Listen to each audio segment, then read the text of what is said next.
Foundations of the Flow State. Part 6. Open Awareness.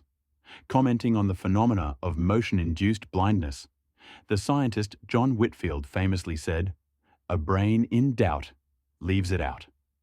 End quote.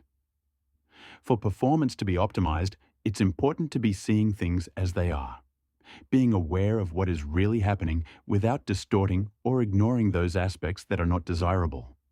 But in our artistry and in all areas of life, through our tendency to compare the reality to the ideal, we distort our perception of what's really happening.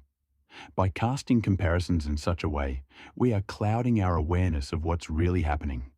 If you are skeptical about this, then I recommend viewing video demonstrations of motion-induced blindness. In motion-induced blindness, an object can seem to disappear completely right before the viewer's eyes, when in fact it remained right where it was all along. This unconscious editing may be happening very often in all activities we are involved with. Through the practice of open awareness, aka choiceless awareness, a person begins to realize that they are constantly categorizing and judging. Things are often shunned as being bad or praised as being good. Not necessarily in those words, but there is a felt sense of wrongness or rightness about things. To see things in such a way, during the creative process, is not clear perception.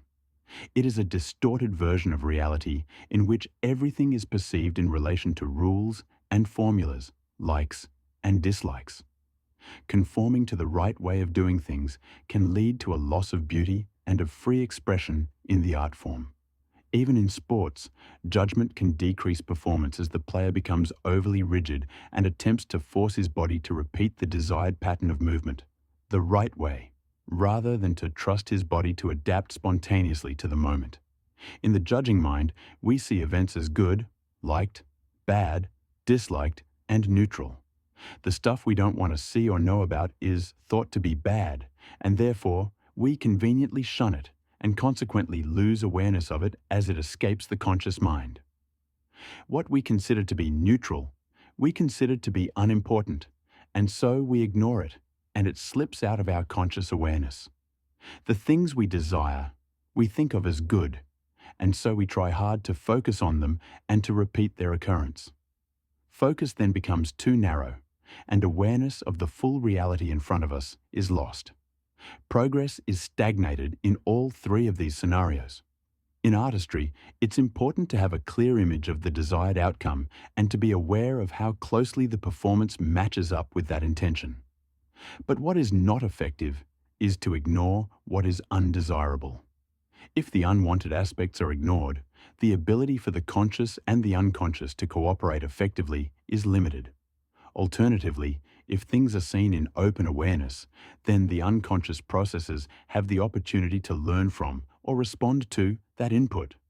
But if the full version of reality is edited by the exclusion of undesirable aspects, then the unconscious mind will never receive the full version of the information, and so the learning process will be stunted. In the optimal learning experience, by seeing things without judgment, we are seeing what is happening rather than how well or how badly it's happening. The mind is at its most effective when perception is non-dual. Or in other words, when what we are interested in is occupying our whole field of awareness. To look for how well or how badly something is happening would dissipate energy by creating a duality. The focus can't really be fully on what is happening if the mind is simultaneously computing how well it's happening. In such a scenario, a part of the mental processing power is being used for the operation of measuring performance. One more note. When you begin to notice that you are excluding and judging elements in the field of perception as described, it can be impulsive to judge the judging itself.